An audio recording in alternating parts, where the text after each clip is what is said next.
All right. Assalamualaikum warahmatullahi wabarakatuh. Good day, Pansumnet friends, and welcome to the 66th Pansumnet monthly discussion. I'm Fira, and I'll be the host for today's session. Let me begin with a short introduction to open our discussion today. So, what is Pansumnet? Valia, can you please? Okay. Pansumnet was founded in 1998 by heritage activists from Aceh to Lampung. It is a volunteer-run non-profit network with over 100 active members, individuals and organizations committed to preserving Sumatra's tangible and intangible heritage. Activities are coordinated by Beranda Warisan Sumatra in collaboration with all members. Pansumnet holds meetings and training to foster communications and collaborations among members. Since 2020, Pansumnet's monthly discussion have kept the community connected and informed about heritage efforts in Sumatra. So that concludes our brief introductions for tonight's discussion. And here is our rundown for today. Next, please. Okay. So for the 66 editions, our theme is Islamic objects from Indonesia in Dutch collections. We are honored to have Mirjam Shatanawi as our speaker, a senior lecturer and UNESCO chairholder in museum collections, repatriations, and interculturality at Reinwardt Academy, Amsterdam. And also Muhammad Rasyidin, who will serve as our moderator today. Next. All right, so next, he's a historian of medicine and Plantation Society and lecturer at Universitas Sumatera Utara. So that's all about the introduction, and I want to remind you a bit. The attendance link will be shared 5 minutes before the end of the discussion, which will be around 8:55 p.m. Indonesia time or 3:55 p.m. Central European time. So let's stay focused and enjoy the session first. The link will be definitely be shared at the end of the event. All right. So to save time, I would like now to hand it over to Rashid. Hi, Pak Rashid. Hi, Fira. Thank you, Fira. So, should we start now? Yes, please, Pak Rashid. Okay, thank you, Fira. Uh, Good evening for all the audience in Indonesia, and good afternoon for Mirjam Shatanawi and Ibu Hasti Tarekat in Netherlands. Welcome everyone to monthly discussion held by Sumatra Heritage Trust and Pansumnet today on very delighted topic on Islamic object from Indonesia in Dutch collection. Those Islamic objects preserved in Dutch collection in museums, archives, and libraries reflect both the richness of Islam in the archipelago and the legacy of colonial collecting. Institutions like World Museum hold a wide range of materials, manuscripts, and etc. from regions such as Aceh, Sulawesi, and Java. Many of the objects get into the collection through the military expedition, scientific collecting, and trade during the Dutch colonial period. Despite being the world's largest Muslim majority society, Indonesia has been underrepresented in discussion of Islamic material culture.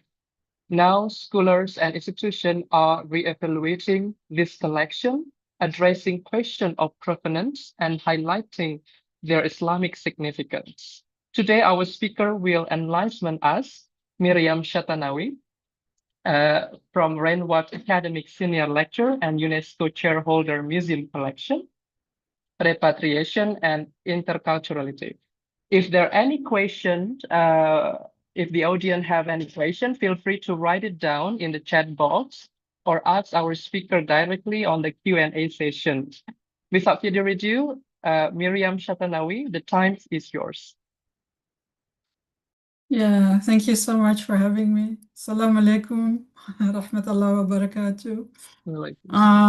Yeah, I'm happy to see you all. I will share my PowerPoint. My presentation is is based on research that I've done for a book. Yes, here it is.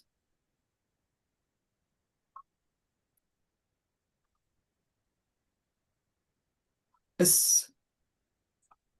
So this is a book I published last year. It's based on PhD research that I have done before. And I looked at all the Islamic Indonesian objects in Dutch museums to write this book. To answer a question, why is there in the Netherlands so little attention to the Islamic heritage from Indonesia in Dutch museums? And I try to count how many objects there are.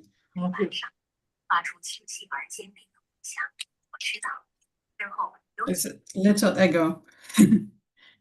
Yeah. I tried to count how many objects there are. I think 200,000 Indonesian objects in Dutch museums, and I think that around 85,000 are from Muslim communities in Indonesia. So I looked at those objects to write this book.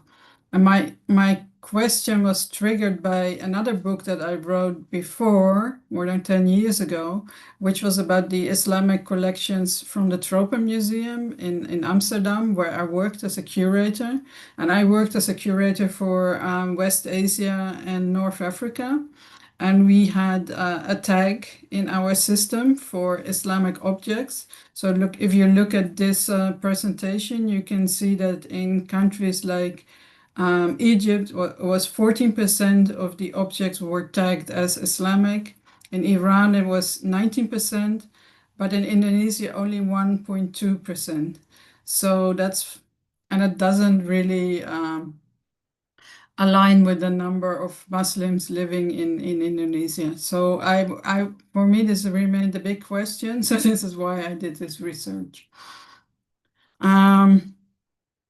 Yeah. And the method I used was a biographical method. So I looked at the objects as having a life, just like people. So they are born, they are made, then they are used by people. And then for museum objects, there comes a point in objects' lives when they are collected by someone, and then towards the end, they enter the museum collections. So these are 4 different phases in the biography of the object. So I looked at it from that perspective, and in each phase, I looked at what was the meaning of Islam during that period in the object's life, so to say. So yeah, in my presentation, I will share some of the characteristics of collecting in colonial Indonesia through 3 different topics: colonial collecting, the provenance and restitution, and museum narratives of Islam. So how is Islam presented in museums in the Netherlands? But most of it will go to the provenance and the object biographies. I will discuss some of these objects in detail, but first I will present some numbers so you have an overview of what there is in Dutch collections. So this is an overview of Indonesian objects in different museums. And you can see from this that most of them are in the Wereld Museum, which is a group of museums. It's a merger from different museums that have ethnographic collections. And together, it's the former Volkenkunde Museum, the former Tropen Museum, and then the Wereld Museum in Rotterdam. And together they have 179,000 objects. And then there's Museum Brombeek, which is a military museum, has 14,000 objects, but only 750 objects from Indonesia are at the Rijksmuseum, so the National Museum in the Netherlands.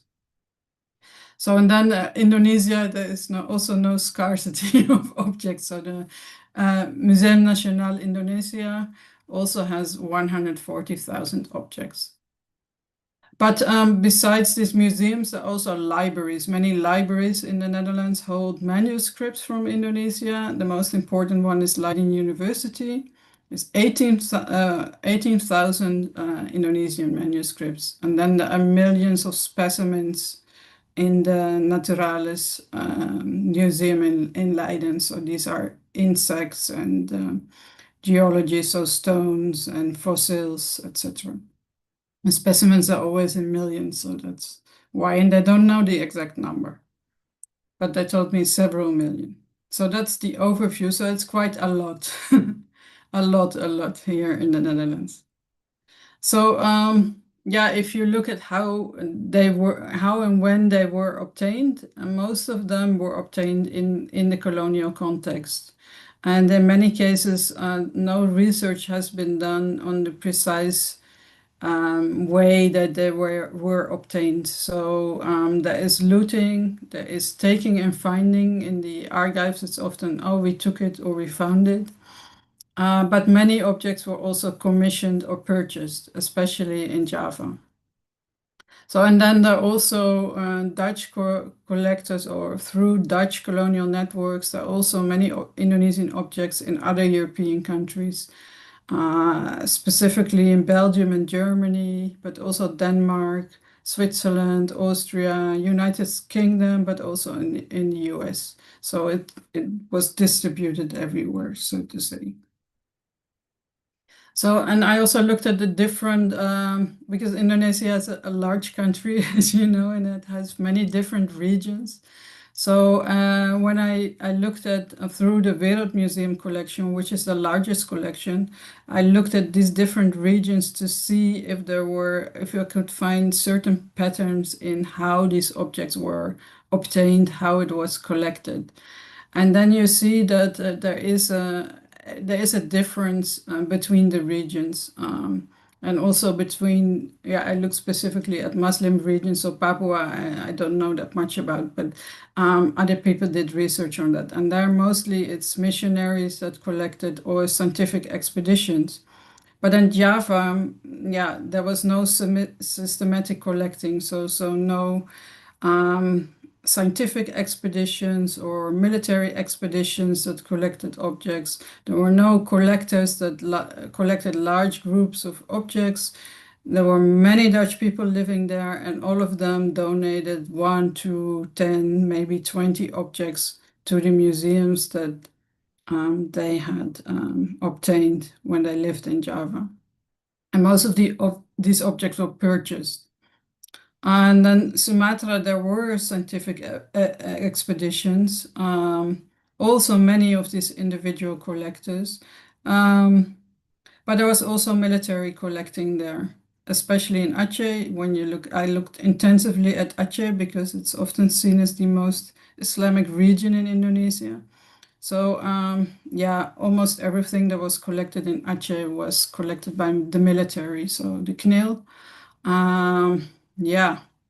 And if you look at how this military obtained it, it was mostly through looting, finding, but also some of it was commissioned or purchased. So, you see also the numbers here. So these are vast numbers again. So I would like to discuss 5 objects in detail now to give you an idea of how what I'm talking about when I'm saying there are so many different histories behind these objects, because they are, and each of these histories tells a different story about Islam and a different story about Dutch colonialism. These are just 5 objects that I picked for this presentation, but I can tell you many more stories. So if you have questions, please ask them in the chat.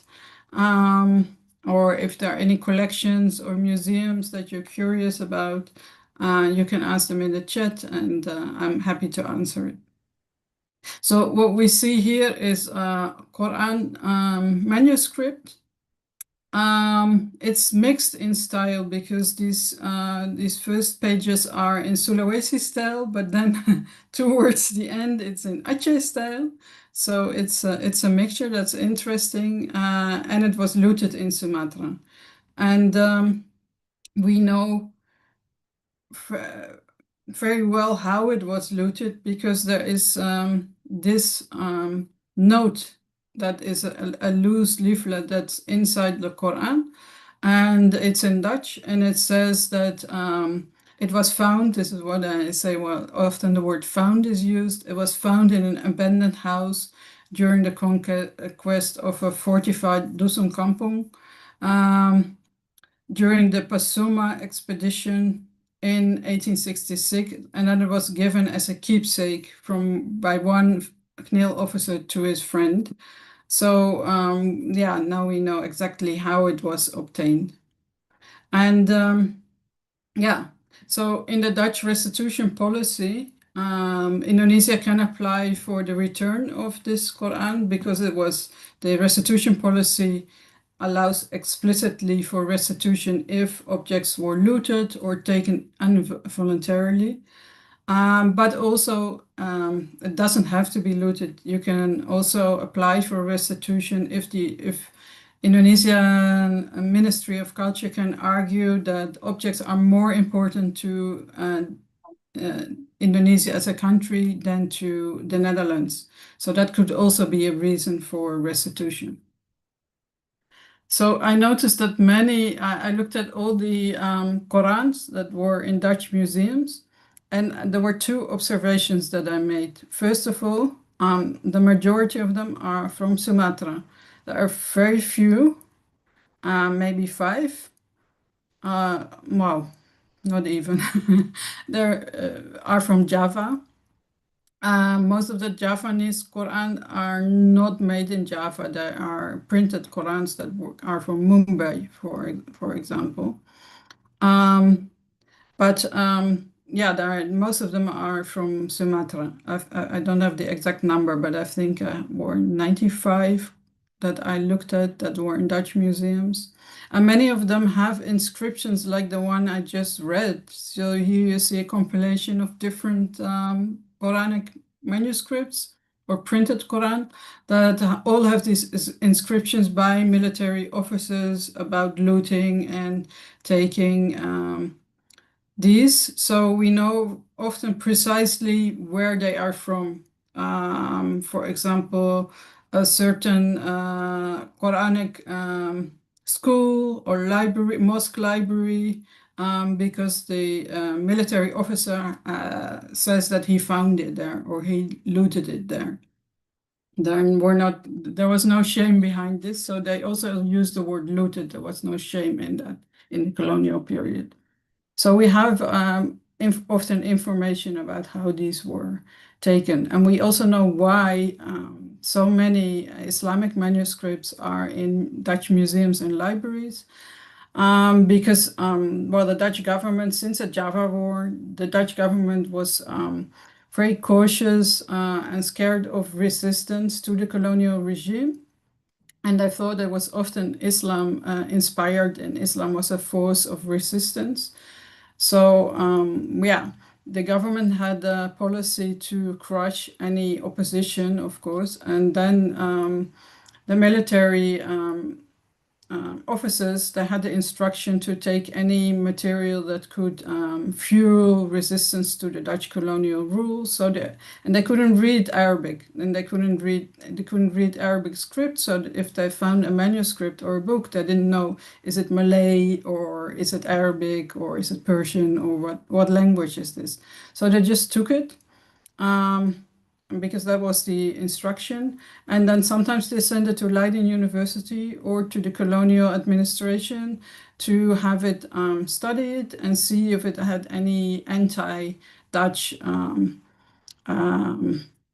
contents, for example. But often they were just, they were just regular Islamic books and manuscripts. But of course, they wouldn't know until someone analyzed it and told them so. And then after that, often these books and manuscripts ended up in museums through the colonial offices or through the military directly. So there are also many manuscripts that were not looted in Dutch collections. For the past 2 years, I looked at the collection of the KTLV, which is a research institute also in Leiden. And they have a manuscript collection that's 649 manuscripts in Indonesian languages that are all kept at Leiden University libraries, but they are owned by KTLV. But most of these manuscripts are copies, and they were produced at the request of Dutch scholars, missionaries, or the colonial administration. So they're not original manuscripts that were used by Indonesians in Indonesian context. Some of them are, but most of them are not. So I'll give you an example. This one, for example, this is Hikayat Indraputra, and it was copied by a Dutch clergyman called Dirk Lenting. During his stay he stayed in Java or afterwards in the Netherlands. And we know that he had a small collection through provenance research. We know that he had a small collection of 3 of these manuscripts. One was an original Malay one from the 17th century. That's also in the Keitel collection. And then there's a Dutch transcription, transliteration of that exact manuscript, also from the 17th century. And then he made this copy, so he copied it himself for his own research, or maybe to study and to learn the Malay language and literature. You can see, for those of you who can read Arabic, you can see that the handwriting is a little bit clumsy. You can see this is not written by someone who is very used to writing Arabic. This is often also the case for Indonesian manuscripts. So that for me is not an indication it was a Dutch person. There are also many Indonesians who couldn't read or write Arabic that fluently. But you can see that this is one of his first attempts probably. But most of the manuscripts in the Keitel collection are similar copies, so they're made by Dutch scholars themselves, or at the request of Dutch scholars, or for the colonial administration. So these copies testify of the Dutch interest in Indonesian cultures, and sometimes this was a genuine scholarly interest. Sometimes this scholarly interest went hand in hand with a governmental interest to improve the control on Indonesia, but they also testify of a shared history and these mixed, Dutch and Indonesian influences. So this is another example from the Keitel collection. This is also a Malay manuscript. It's called Tuhfat Nafis. It has an Arabic title, very long Arabic title. And the original manuscript was in the library of the Bugis family in Riau. So the Bugis, well, you know all of that as historians of Sumatra. So the Riau court was a Malay court, and then there were Bugis viceroys also ruling. And well, one of them had the ruling one had this one in this manuscript in his library, and his son, who was supposed to step in his footsteps in a few years, Raja Alekelane, he gifted this, he had it copied, and then he gifted it to the resident of Riau, which was Arend van Hasselt, in 1896. So, and it's an interesting manuscript because the manuscript is about the history and genealogy of the Bugis rulers at the Riau court. So to have this copied, you can see there was also a political message there, I think, because the Dutch administration was thinking of reforming the Riau Sultanate, and to have this whole system of having 2 families ruling there abolished, and have only the Sultan and no longer the Bugis family there. So if you give this at this moment to the Dutch administration, you're also sending a political message. But there are many of these kind of copies in Dutch libraries. And at Keitel, that's the majority of the collection. So yeah. The third example, we stay in Riau. Yeah, there are also in Dutch museums many of this silver work, from Riau. And yeah, this was, well, There's many of this silver work around, but this one with the signal with the cross, kris, and then the scabbard, is seen as the symbol of the Sultan of Riau. And then there are many Dutch private collections who have these objects, and when it has this symbol, they say, well, it comes directly from the Sultan's family of Riau. So there were many of these objects in private collections, and some ended up in the museums in the Netherlands. So this is another example. This is in this one was, oh yeah, those are all in Rotterdam. And this one too. So the Riau-Linga Sultanate was dissolved by the Dutch in 1911. I already said first they abolished the Bugis rulers, and then finally the Sultan himself. And Sultan Abdul Rahman II went to live in exile in Singapore. But because he had no longer access, of course, to his plantations and mines and other sources of income, he became a poor man or poorer man, and he had to sell some of his possessions during an auction. And he invited people to come to this auction and to buy from his possessions, including this water set that we see here. In 1919. And we know all of that because a Dutchman was there and he wrote a report. And it's a very detailed report about what he saw during the auction and the Sultan being there, and that he was standing at the back and how people were bidding, and that each bid was presented to the Sultan. And then the Sultan presented his counter bid. It's a very sentimental report that he wrote about this. So it tells us something about how these objects were obtained, and also what the colonial contexts were in which objects were, even if they were purchased, sometimes there was a context of duress or force. And it's not so simple to say, oh, this is looted and this is purchased, so this is a genuine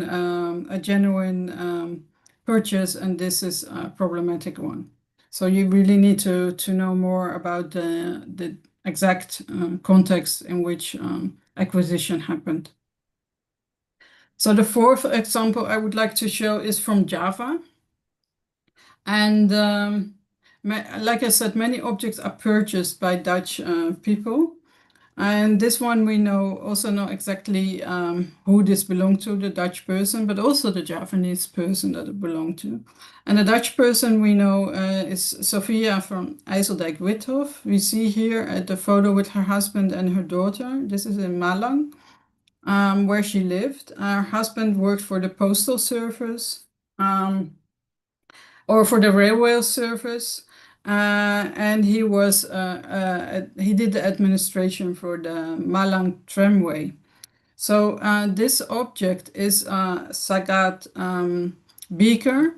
Now, zakat, of course, it was used to distribute the gifts to the poor. So it can be paid by money, but it can also paid in kind. So, for example, in rice. So you can measure this cup to measure the rice for the Zakat al-Fitra, so at the end of Ramadan. So the proceeds then went to the poor so that they could celebrate the Eid. And we know all of that because of the inscription in Javanese, which is a very detailed inscription that we had translated, and you can see it here. And it says that this exact measurement comes from Mecca, from the Shafi'i Imam there in Mecca, who delivered his speech in the Grand Mosque, Al-Haram, in the month of Shaban. And then the measuring cup was placed in the middle so everyone could see it and take the exact measurements. And this was in the Javanese year of 1748, so this is 1820 of the Dutch year. So, and it was signed by Rarampanji Natakusumo. Yeah, so we know exactly what this is and what it was used for and what is the life of this object. What we don't know is how it ended up in this Dutch family's possession. Because in the museum, there's also a photo album of Sophia's house in Malang. And there are photos of different rooms, and her rooms were full of Indonesian objects, and most of these ended up at the Wereldmuseum in Amsterdam. And we also see a cupboard here where this exact cup is standing. So how did she get it? Maybe she bought a lot in antique shops, or maybe from door-to-door sellers. Often in Dutch reports there are mentionings of Chinese sellers that went from door to door and sold this kind of objects. Well, we don't know, of course, because often when such objects were purchased, there is no account of that. That's different from the looting from the military. There's often an account of that, but from this kind of purchase, no. And then is the question, did she know what it is? Probably not. Did she know about the connection to the Hajj? There's actually nothing that suggests that. Maybe it was just a beautiful thing for her in her room, in her cupboard. Yeah, it is. For me, it's a little bit strange to see this kind of object that has such a specific religious meaning in a Dutch room standing as kind of decoration. But yeah, that's how we know what are the traces of these objects during the years.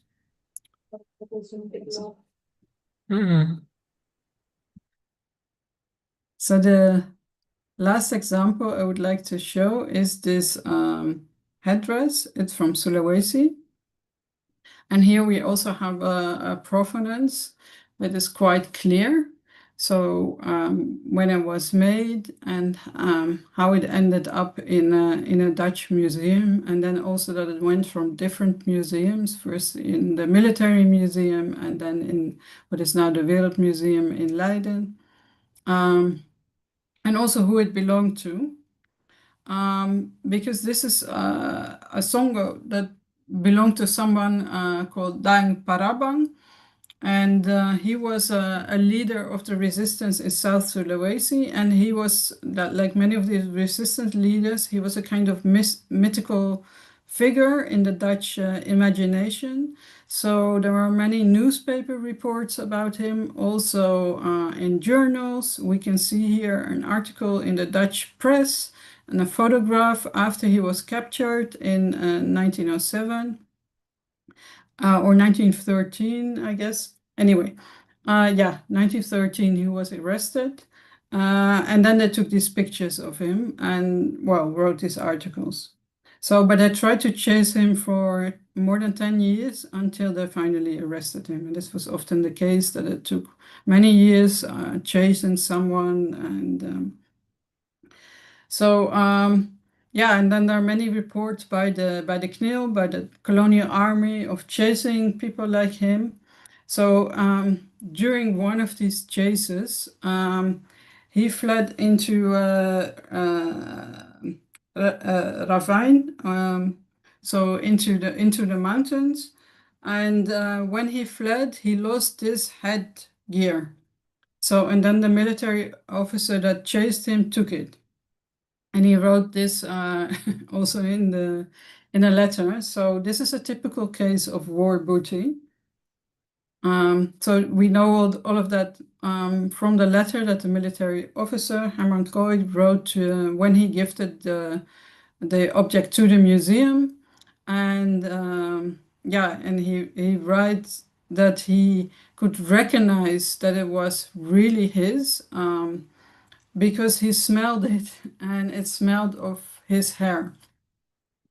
And then he also said that there is a stone supposedly on the top, but this was stolen by one of the forced laborers. So this is, yeah, a very colonial way of expressing. He found it, but someone else stole it. So, yeah, it's a colonial play of words. So what Herman Kooi and also the museum curators who owned this headdress afterwards didn't realize is that this Arabic text interwoven into the rim that says Ya Allah, Ya Allah. I think it's 14 times. And they just didn't notice it. And that's very typical. They also didn't write about this kind of headgear that it had that it is Ottoman in influence. Of course, it is derived of the Ottoman headdress. So there's a connection to the wider Islamic world. And often this kind of thing was unmentioned. So this lack of familiarity with Islamic symbols is something that I encountered frequently during my research. You also saw it with the Sagat beaker that was owned by Sophia. Often Dutch collectors, museum curators didn't recognize it or they were not interested. So what I also frequently encountered was a very narrow definition of Islam itself. And then this movement, this is the dying. The dying was also called Peta Barang. It's a more common name for him in Sulawesi. And this Peta Barang movement, we see that it had some Islamic elements, but it was also local Sulawesi faith elements. It was all mixed, like in many Indonesian practices at the time. So the colonial administration, they had difficulty understanding this. Because they looked at Islam as, well, if it's not in the Quran, it's not Islam. So what is this actually? And the claim that they often made was like, oh, Indonesian Muslims, they're not real Muslims, they are superficial, they're insincere. There are in fact they always remained Hindus or Buddhists or animists in the case of Sulawesi, and Islam is just a thin layer of veneer. So we see this very clearly in the writing about the movement. Here, this is Reinwardt, the governor of Sulawesi, and he writes like, well, they're not real Muslims. They confess to a teaching that's in minor part of Hindu origin, but mostly the product of their own fantasy. They completely reject the tenets and pillars of Islam. And it's a small religious foundation and pure egoistic materialism of their teachings that brings them so much support.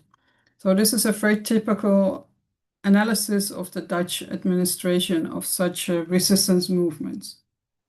But it also shows, it's also an example of the limited understanding of how Indonesians practice Islam at the time. So when such objects entered the museum, they were reordered and reinterpreted. So this is the room where the Sonko ended up finally in the military academy after it was gifted by Herman Kooi. And here it was just explained as Sulawesi clothing.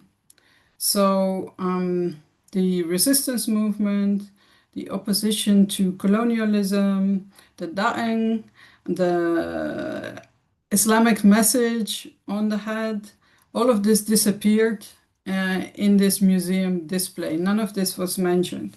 So it was only shown as one example of Sulawesi clothing. So this shows some of the mechanisms behind the silences about Islam in the Dutch museums. So we see here how spiritual objects and heritage are transformed into a trophy, a military trophy, and then again, when it entered the museum, into an ethnographic object. So one head representing many others, and eventually the entire people of South Sulawesi.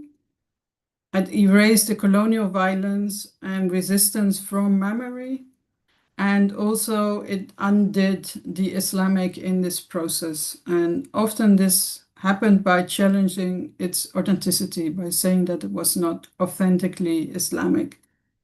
So sometimes this was intentional, and sometimes it was unintentional and just the result of all these Dutch colonial ideas and framings about Islam. So I have to summarize what happened to these objects and why, what are the historical reasons behind the marginalization of Indonesian Islam in Dutch museums. It is basically three different reasons. One is that most Indonesian objects ended up in ethnographic collections like the Wereldmuseum. They were not so interested in Islam in the interpretation. They were interested in primitive cultures.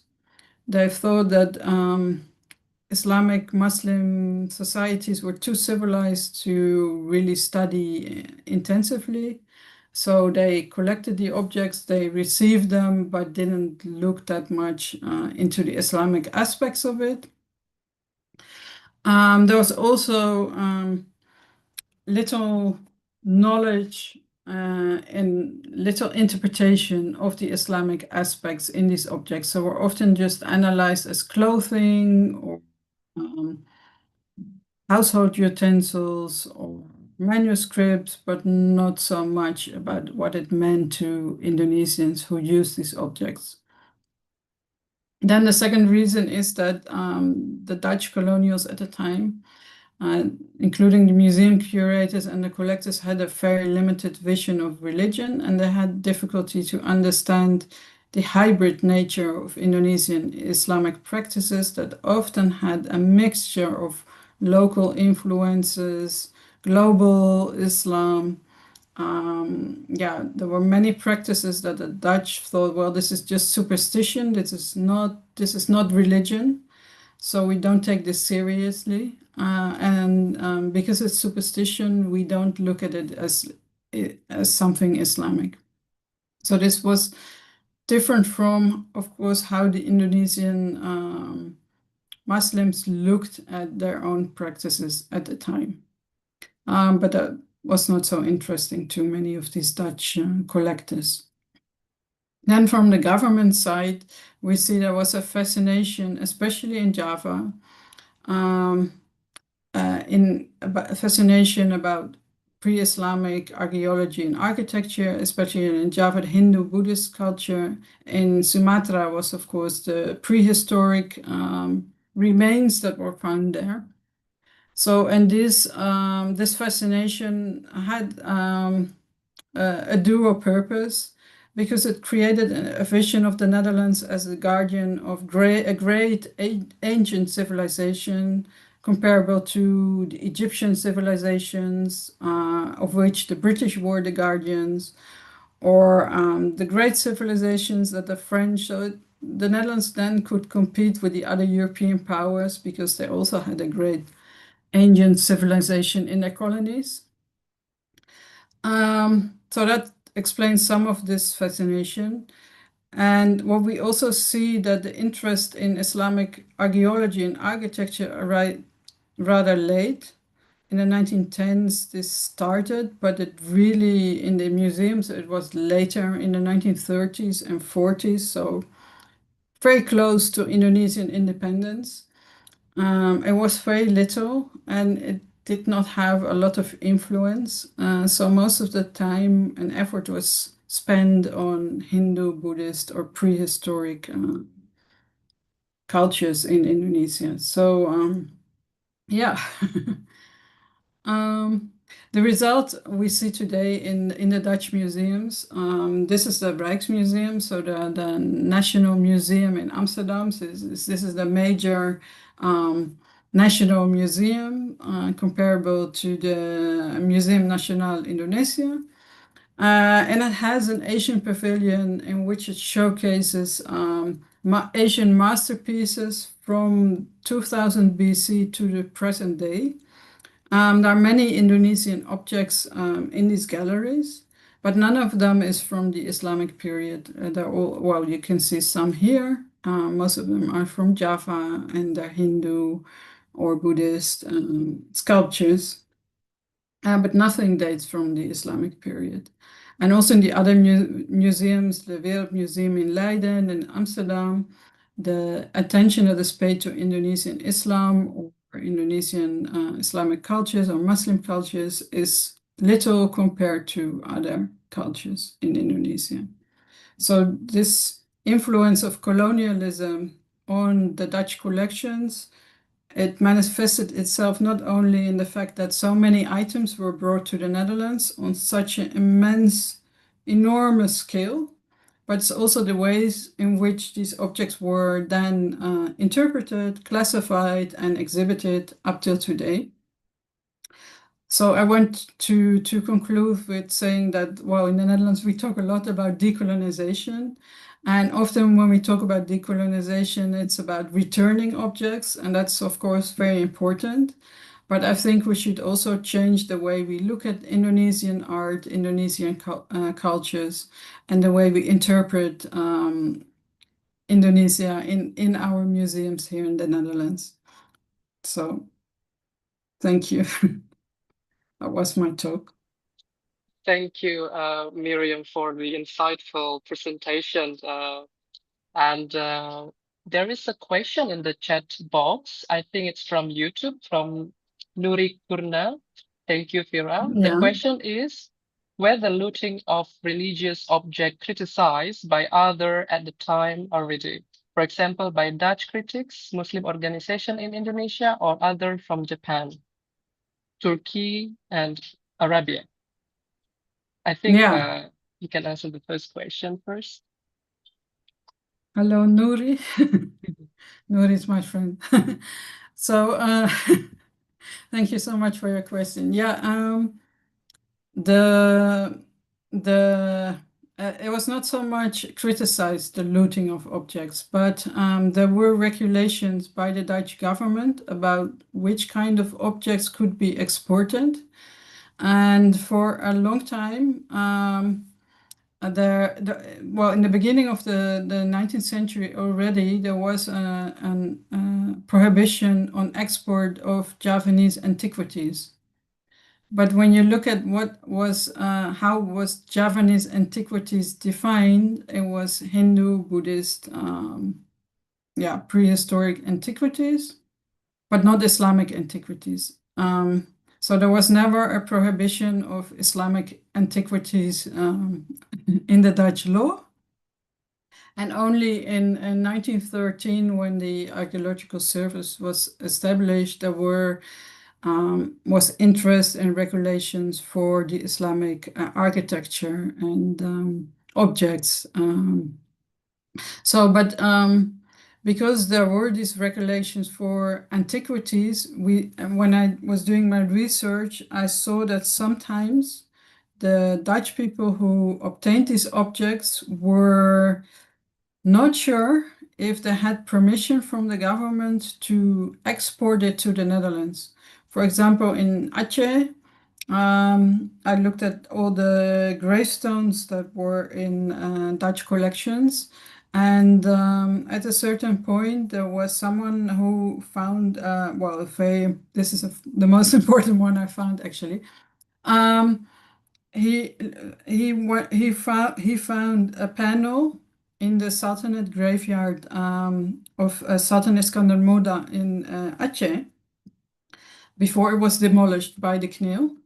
And he was not sure if he had permission from the government to export it. So he did export it, but then he sent it to the museum and he said, I'm not sure if I had permission to do so, so maybe not mention my name in the museum records.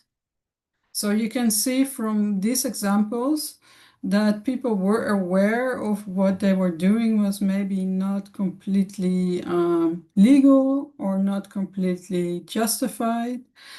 But when it comes to justification, most of the Dutch people who collected these objects and obtained these objects felt it was completely normal to take them and to send them to the Netherlands. There was not so much doubt about that.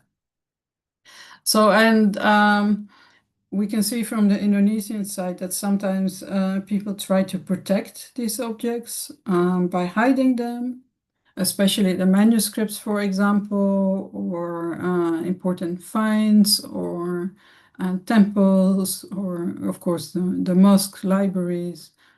So from this we can see that that's a sort of criticism, of course. Yeah.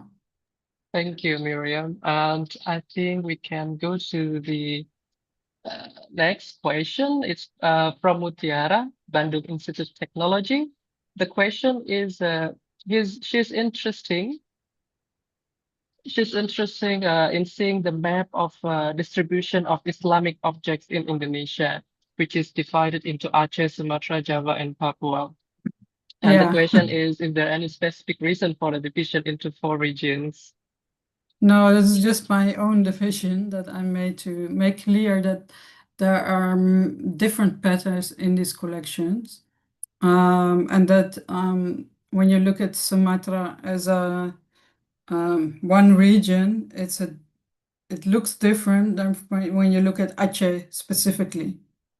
So Sumatra as a whole has a different histories than Aceh specifically.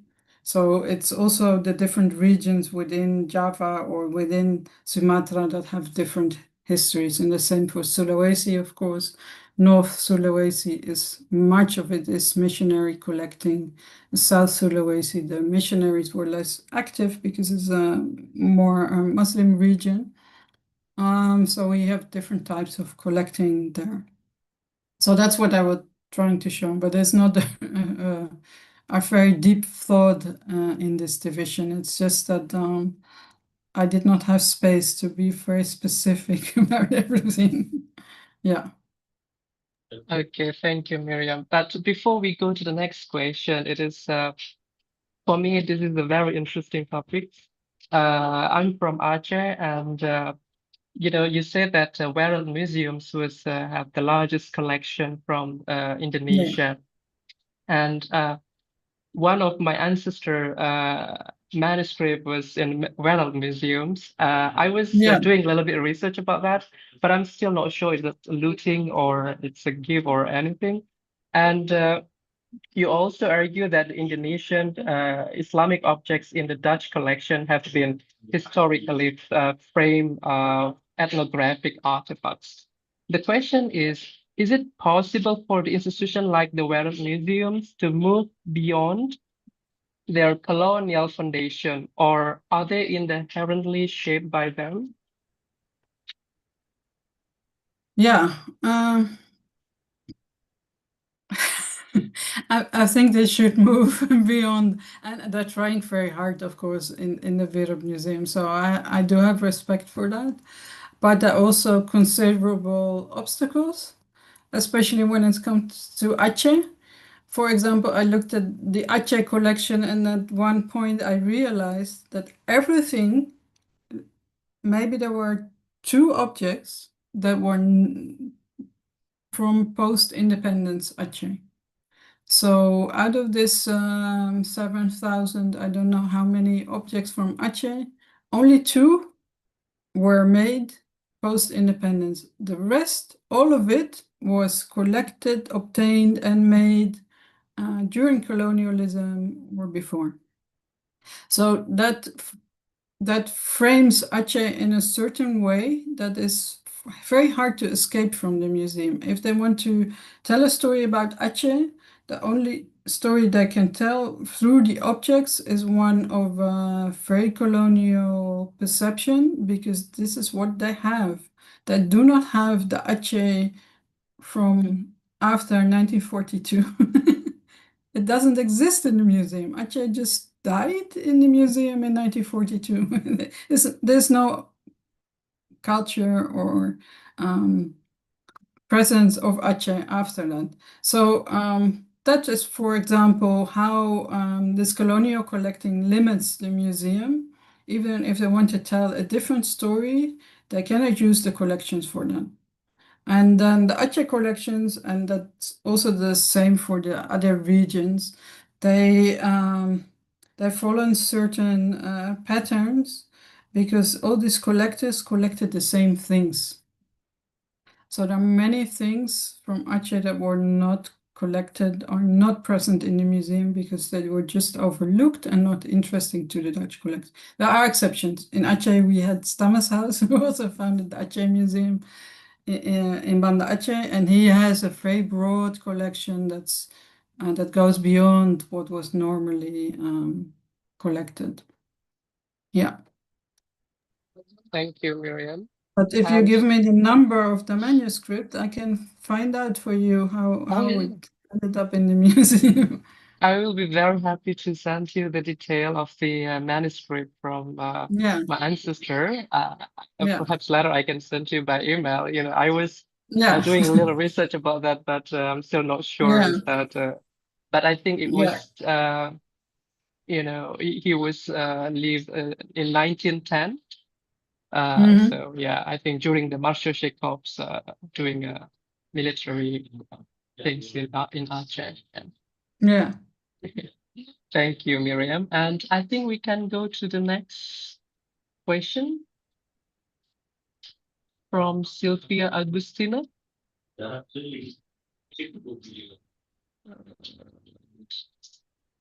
Yes.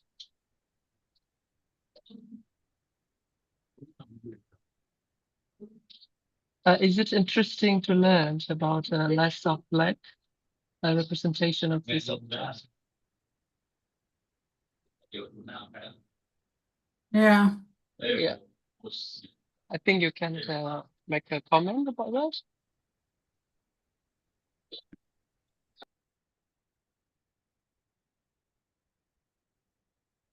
I think it's more a remark than than a question. But yeah, it's true. The the Dutch presence was during the Islamic period, and in Aceh they looked at Aceh as a very Islamic region. Of course, it's of course the Veranda to Mecca, and the Dutch also thought that, but well, not in the beginning, but later on. But especially in Java, you see that the Dutch lived among so many Muslim Javanese, and they did not really seem to notice. That's for me also a puzzle that I still have not solved.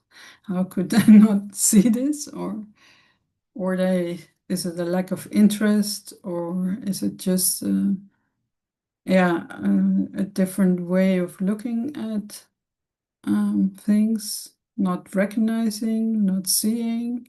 It is a strange phenomenon. Yeah. Yeah. And I think we can go to next question, 6K. Have you found artifacts in the museums during your research that were listed under other labels, such as Hinduism, which were actually Islamic? If so, what Yeah. kind of artifacts are these? Thank you. Yeah, that's a good question. Um, uh, yes, many. And the thing is, and well, if you look at Indonesian cultures in the 19th century, well, up to today, you see a mixture of different influences. Indonesia is, of course, a maritime country, it's an archipelago. So there are many different influences that come together in these objects. It's a blend of things in which there are Hindu influences, Islamic influences, Chinese influences, Indian, Ottoman, so many European, so many influences sometimes come together in these objects. The Dutch had a tendency, especially in the 19th century, but also later on, to put objects in boxes to say, okay, this is Javanese and not something else. This is Hindu and not Islamic. This is Chinese and not Japanese. They wanted one label for one object. Well, if you look at cultural phenomenon like the gamelan, the wayang, um, these are a blend of different influences. It's not so easy to say that this is purely Hindu or purely Islamic. I think it's all of that together. Many Wayang stories have a Hindu origin, but they are used by Muslims in practices which included Islamic religious practices like a dua, so a prayer before starting the performance, or there were mixtures of Arabian stories in between. Sometimes the stories in Wayang are Arab stories.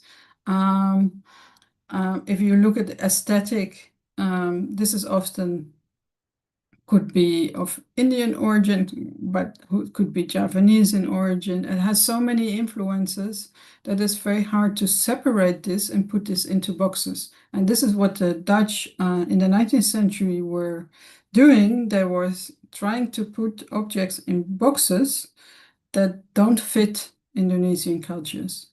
So one of the objects that I discuss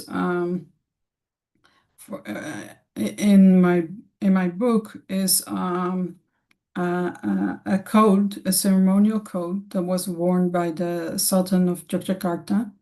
And the Javanese story says that the fabric for the code was sent from by the Prophet Muhammad as a thank you for the building of the Damak Mosque. So this was in the 13th century or 14th century. And then the dynasty of the Sultan received the fabric and they kept it and they made it into a code. So the code that was in the Wereld Museum is a copy of this code that was made by an Indo-European woman for the Sultan. So what is this? Is this a European object? Is it Islamic? The Dutch interpretation in the museum was this is a Hindu object because the fabric has triangles that we can also find in Tenger and in East Java with a Hindu priest. So the origin of the fabric must be Hindu. It's not Islamic like the Javanese say. No, it's Hindu because we can see this in East Java. So this is what I mean by trying to box objects into under one label, while in reality, there are many labels that you can put on the objects at the same time. And Indonesian culture, I don't think you can do justice to Indonesian cultures by just saying, okay, this is Hindu or Islamic. So my plea in the book or in general is not to recategorize the Indonesian collections and say, oh, everything is Islamic now, but rather to look at it from the perspective of how Indonesian Muslims use these objects and what are the many different influences on them, and give a more fluent and hybrid interpretation that's not so fixed. Because this fixedness, that's very much what I think is the colonial aspect of it. Yeah. Yeah, thank you, Miriam. I think before we go to the next question in the chat box, is there any audience would like to ask Miriam directly? Feel free to open your camera and microphones. Yes, me, Bang Rashid. Yes. Okay, Pandu, just yes, you can ask the question. Finally. All right, Miss Miriam. My name is Pandu. I'm so happy that I got knowledge from you, honestly. So can I ask you a personal question, but about relating, but relating about your job as a academician? Well,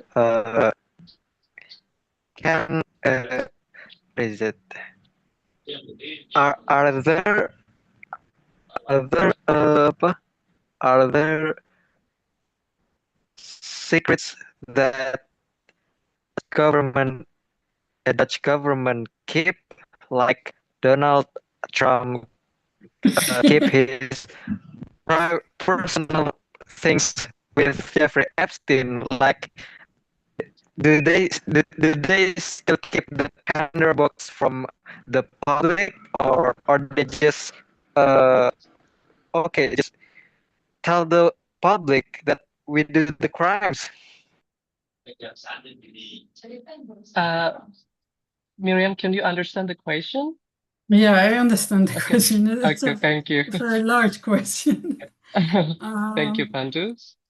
Yeah, I don't know how to answer that, but what I see in the when I was doing the research for my book, that well, there is a lot of attention in the Netherlands to colonial crimes, but most of the attention goes to the revolution period. So there's often public discussion about that. Whereas colonial, or there's Kun and the Banda Islands, of course, that's also very well known. But what happened in between is often forgotten, and not many people know about that. But if you look more closely, you see, of course, that this history of violence, of killing, of destroying property, was all through colonial history. And there are many things that were forgotten, and also some things that were covered up.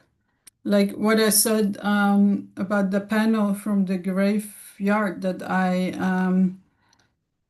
was investigating. This was just a panel that I found in the Wereldmuseum collection, and I saw that the Arabic calligraphy is different from the other Aceh gravestones. So I thought this is an interesting one. I'm gonna investigate this one. So when I dig deeper and deeper and deeper, I found out that this Sultan Iskandar Muda graveyard was destroyed by the CNIL in 1979. This is a fact that's well known in Aceh.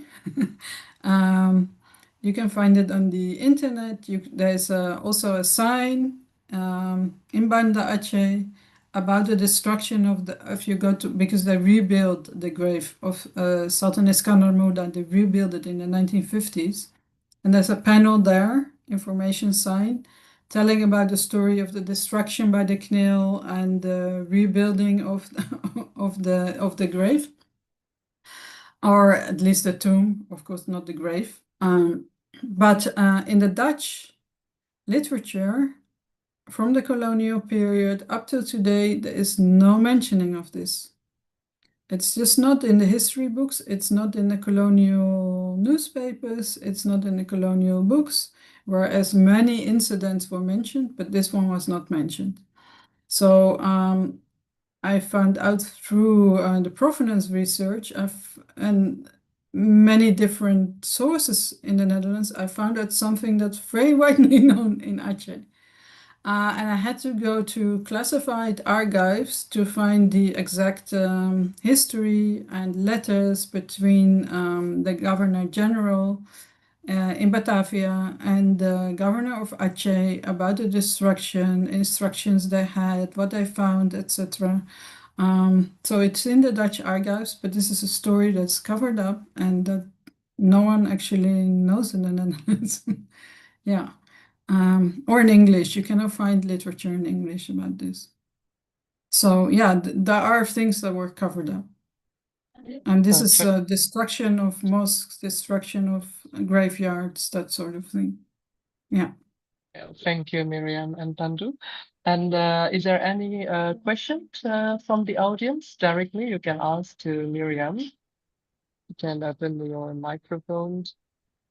If not, we will go for the next question on the chat box from Marta Sumantri. What is the earliest date from the collection that you have evaluated? Yeah, so one of the problems of the fact that almost all Indonesian objects ended up in ethnographic collections is that there is a problem with dating.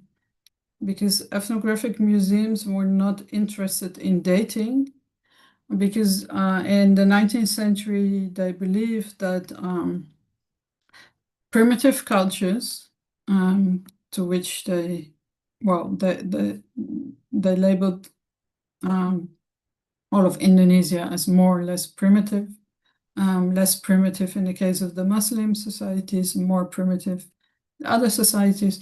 But they believed that primitive cultures didn't need dating because they did not evolve that much. So there was, yeah, so there was for a long time, maybe until very recently, there was no system or interest or of dating objects in the ethnographic museums. So this is a field that's entirely unexplored. So there are many objects in these museums that are just dated from the day they arrived. So if you go to the website, you will find before 1910, because 1910 was the year the object arrived in the museum. But whether the before 1910 means 1850 or 1650, museum was not really interested in that. So that is a problem. Now we see in recent years that there is more dating of Indonesian objects, also outside of the Netherlands. In the Netherlands is not so much interest, but outside of the Netherlands, in Australia, and also Indonesia itself, there's been radiocarbon dating of textiles, of wood, and other objects, and many are older than was often thought. And this is one of the legacies of the Dutch, colonial collecting, that the dating of Indonesian objects is often not done. So to answer your question, the oldest objects that I looked at are, for example, again, the panel in Aceh, the 16th century, and we know that because we know the date of the graveyard, of course. And then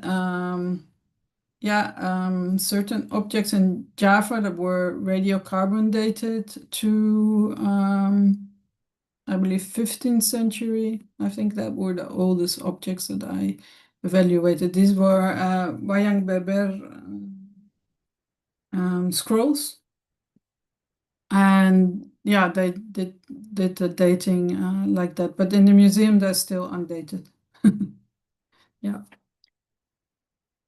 Okay, thank you, Miriam. And is there any audience would like to ask directly? We give an opportunity for the audience if you guys would like to ask directly.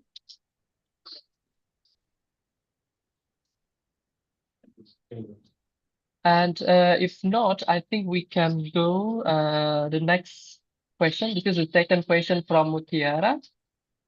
Is there a particular idea regarding this topic that you would like people to explore more, especially in Indonesia? Yeah. I think it's very important to look at Indonesian sources to interpret these objects. This is something that I could not do because I'm not Indonesian and I cannot read the old manuscripts, for example. So I used mostly the Dutch sources, and I looked at the objects themselves. Often the object itself also tells a story. But I think it's very important that the interpretation of the objects is going to be done through Indonesian perspectives. So I'm especially curious about the interpretation of these objects in the period that they were made and used by Indonesians, because we have the Dutch ideas about it, and they are just colored by a Dutch perceptions. Just yesterday, it was announced in the Dutch news that the Quran that was owned by Teuku Umar was returned to Indonesia. And I did the provenance research for that. You can find the report online. And I actually went to Aceh coincidentally when I was doing this research. I spoke to many Achenese historians. And the Dutch reports, they all say the same thing. They say this is looted from the house of Teuku Umar in 1896. But of course, the house of Teuku Umar in Banda Aceh is not known as the house of Teuku Umar, it's Rumah Cut Nadin. So, and then I asked, why is it Cut Nadin's house and not his house? And they said, well, in Achenese society at the time, it was a custom that the women owned the house. So the main person living in the house was Cut Nadin, was not, he was living with her instead of she living with him. But for a Dutch, in the Dutch culture, the man is the head of the household, so he owns the house. So the military who went and stole the things from the house assumed we are stealing Teuku Omar's possessions. From an Achenese perspective, this is her house. Could be her Quran, could also be of her parents. I don't know if they were still alive, or her brother or sister living there. It's her house and her family lives there.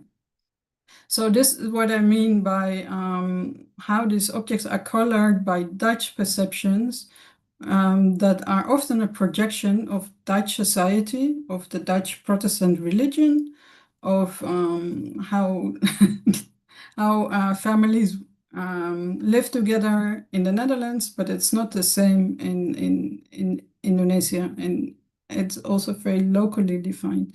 So I think more research should be done using Indonesian sources and reinterpret the objects through Indonesian perspectives. And that's something that I cannot do, but I hope that you will do that.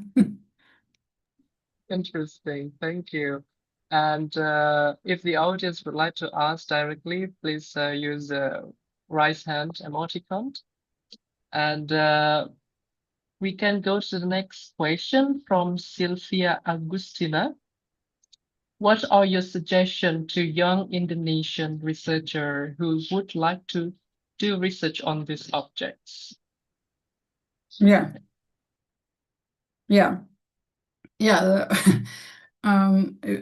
The research that's done in the Netherlands is mostly done on certain regions. Most of the regions are not Muslim majority regions because in the, well, like I explained in the colonial period, the Dutch were more interested in either Hindu, Buddhist, or prehistoric remains, or in what they looked at as primitive cultures, so Papua, Nias, Dayak.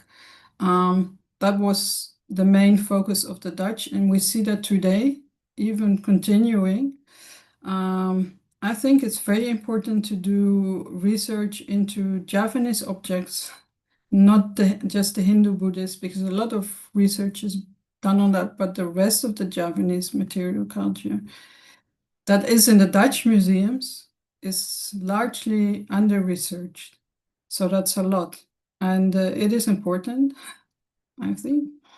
In Sumatra, Aceh is an area that's very much researched because I'm also guilty of that. It's easy to do because there are lots of colonial sources about Aceh. It's small, it's clear. But if you go to Delhi region, Medan, all the plantations, the Dutch people who lived there, who owned these plantations, who collected there, this is an area that's overlooked. Because most of the interest in Sumatra is going to Aceh or prehistoric, I would say. So there are many things that are that still need to be done. Yeah, thank you, Miriam. And I think we can go for the next question from Muhammad Naufal. Speaking of the tomb of Sultan Iskandar Yeah. Muda, is there any collections? Yeah. Did you get Yeah. the question? Yeah. So that's the question of the tomb of the Sultan Iskandar Muda. Yeah. There is no collection that can illustrate that except for the panel that I found. This is what I believe the only remains of this graveyard, because it was completely bulldozed by the Dutch. And they excavated this is very one of the crimes that were committed in the colonial period. They excavated the graves. So in the archival letters that I found, they write about, I don't know the exact number because I'm very bad with numbers, but so many kilos of gold that they found inside the graves, and that they sent to Batavia to be melted down. So we don't know exactly that there was gold found inside the graves. That's for sure. We can see this in the Dutch archives. What it looked like, whose grave this was, I believe it was not in Sultan Iskandar, or the Dutch. Well, the Dutch didn't do a proper excavation, of course. These were military people who just bulldozed and then started digging. And they said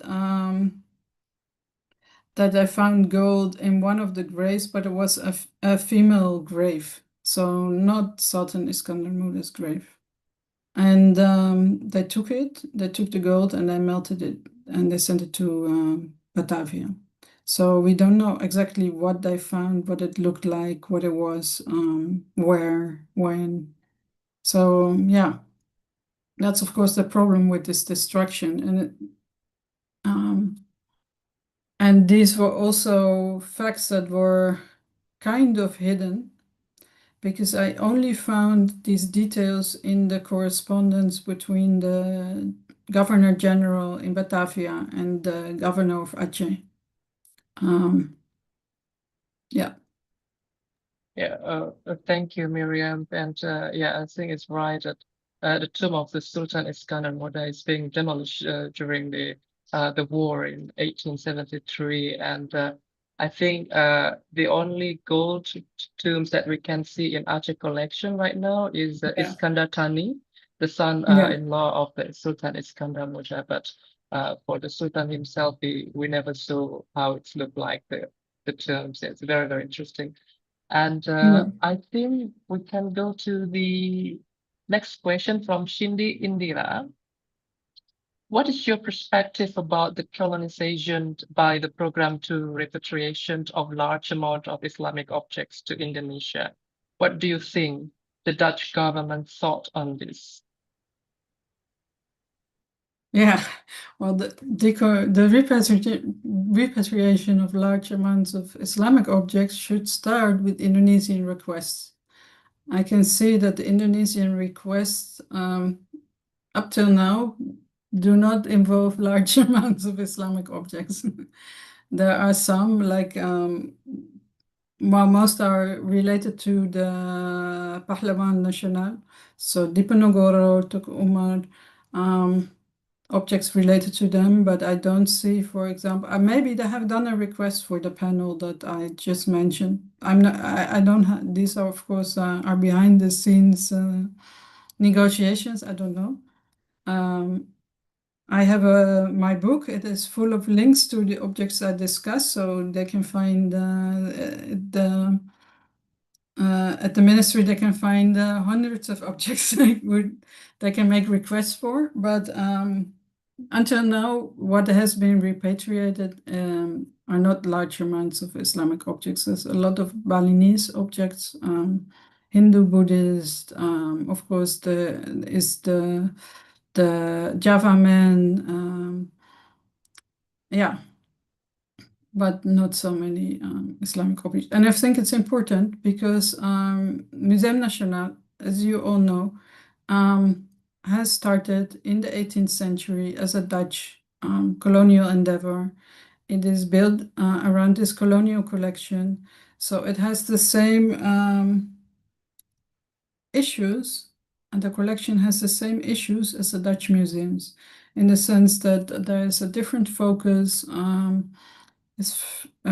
lot of it is not interpreted through an Islamic lens. The old Dutch documentation that is there is very similar to the Dutch documentation in the Dutch museums. So there is a lot of work to do there. But once Indonesia has a request for Islamic objects, the Dutch government, I do not evaluate the Dutch government as very much pro-Islamic. They might be very happy to get rid of them. So no, I do not think that's a problem. Thank you, Miriam and Shindy, for the patience. Is there any more question from the audience? You can ask directly to Miriam. You can open your microphone and introduce yourself.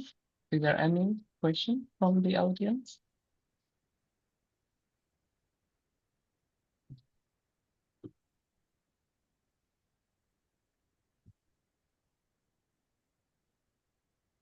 It seems I think we have it in the chat box from Arman Said. If you look at several manuscripts displayed on the slide, Resident of Riau and the Indra Putra saga is written in Pagan Arabic. Pagan Arabic is still widely taught in the Salaf Islamic boarding schools in Indonesia to this day. What do you think about that? Yeah. Well, that's also something that one of the issues of having all these collections in the Netherlands, the manuscripts can be digitized, but generally in the Netherlands, the knowledge about Indonesian cultures that was there in the colonial period is, of course, diminished. Very few, well, there are experts in the Netherlands, but for example, the Jawi script, Pagan script, Javanese language or Malay language that's written in Arabic script. There are not many people in the Netherlands who can read that. Most of them are Indonesian PhD students who maybe went to the Islamic boarding schools you mentioned. But there are no Dutch experts who can do this. So that means that for my research, if I find something that's written in Achinese, I have to send it to Aceh and then ask someone to help me translate it. So that's one of the issues with having all these collections in the Netherlands when there is little expertise connected to it. And that was, of course, different in the colonial period because many of the influential people that I researched for my book, like Stammershaus, well, not Stammershaus, I couldn't read Arabic, Malay and Arabic script, but many other people could. And there was much knowledge about that. And many people could understand Achinese language, Malay, Javanese language, and many other languages. And that knowledge has gone to a certain extent. So yeah, and the manuscript can be digitized and then interpreted in Indonesia, but museum objects is more difficult. It means that, yeah, ideally objects have to be brought to Indonesia or the Indonesian experts have to come to the Netherlands. Yeah, thank you, Miriam. And the next question is, it's very difficult for Indonesian to see all this collection because it's all in Netherlands. And can you tell us where the Islamic collection in the Dutch archive can be accessed online? The Wereldmuseum can be fully accessed online, but it's very hard to navigate. It's a very old-fashioned website. It's hard to navigate. I tried my best to improve it a little bit, but there's so many objects that it is hard to do. Yeah, it's the same for the manuscript collection in Leiden University. They're all online. Many are digitized, but many of them, also for the Wereldmuseum objects, the information is in Dutch, which is not easy, of course, to navigate if you're Indonesian. Yeah, that's a problem. But generally, it's the easiest way to find objects is to go through a specific geographical location. So if you're looking for a certain city or town or village, that might be the easiest way to find it. Yeah, but then it should be a small one. Like, Yes, it is. yeah, Riau, that's doable, but Yogyakarta is not doable. Yeah. Okay, thank you. I think there is a new question that's in the chat box from Sylvia Agustina. Is it possible to digitally access this collection at temporary spatial exhibition? Yeah, that would be nice. That would be interesting. Also and maybe also combined with the Indonesian collections, because there are many cross links between these collections. Would also be interesting to look at, because many of the Indonesian museums are established after independence, or like the Aceh Museum, they lost the entire collection during the war. So they started new after independence. So I have a totally different collection now. Would be interesting to see what is there and how it differs from the Dutch collection, which, like I said, is totally colonial. Yeah. Okay, thank you. But before the final statement, is there any question from the audience? You can ask directly to Miriam. If so, please raise your hand or open your microphones. Before when you started talking about your books, is that available now? That how can we Yeah. have to get Yeah, it? I have. Yeah, and the book is very expensive, but I can send a link to my PhD thesis that's online for free. That'd be great. And then Thank I will you. put it in the chat, and then you can just access it online. Okay. Thank you so much. And for the audience, you can have a look later the link that Miriam sent to the chat box. And is there any question before the final statement? Yes, thank you, Miriam, for the link. And for all the audience, you can access this link this is an open access link. Thank you so much, Miriam. You're very kind. And is there any more question from the audience before we make a final statement? You can ask directly if you want. If not, I think Miriam, you can make a final statement before we close the discussion. Okay. Yeah, final statement. It's more a thank you to you all. I think they were very interesting questions, very good questions.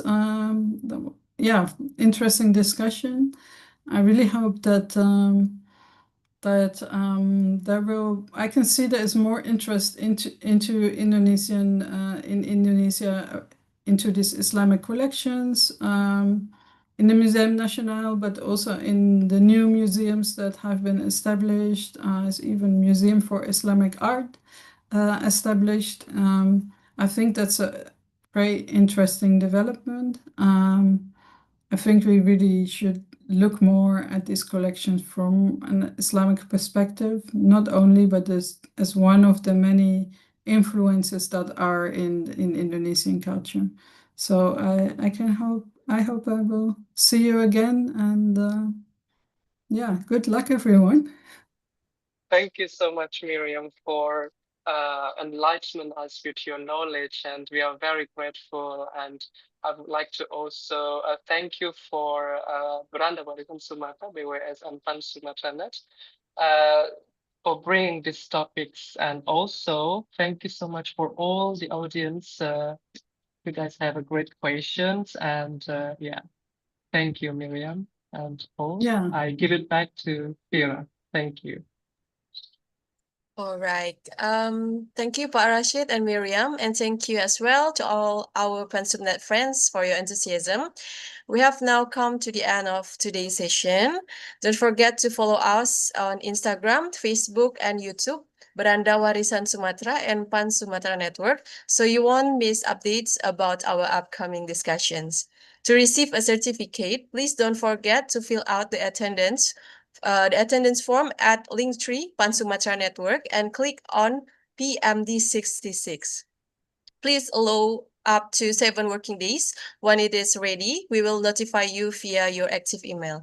Now, before we close tonight's session, dear Pansumatra Network friends, please turn on your cameras for a moment so we can take a group photo together. All right, so now maybe Valia can help me to take a screenshot for the first slide. All right, I will count down. 3, 2, 1, cheese. All right, and then the next slide. 3, 2, 1, cheese. Okay. On behalf of the entire BWS family, thank you so much to everyone who joined us tonight. I'm Fira, wishing you all a very pleasant day, Pansumatra Network friends. Wassalamualaikum warahmatullahi wabarakatuh. Waalaikumsalam warahmatullahi wabarakatuh. Thank you, Miss Mirjam. Simply lovely knowledge. Thank you. Thank you, Mirjam. Thank you, Rashid, Fira. Thank you, everyone. See you next month in the next Thank you, discussions. everyone.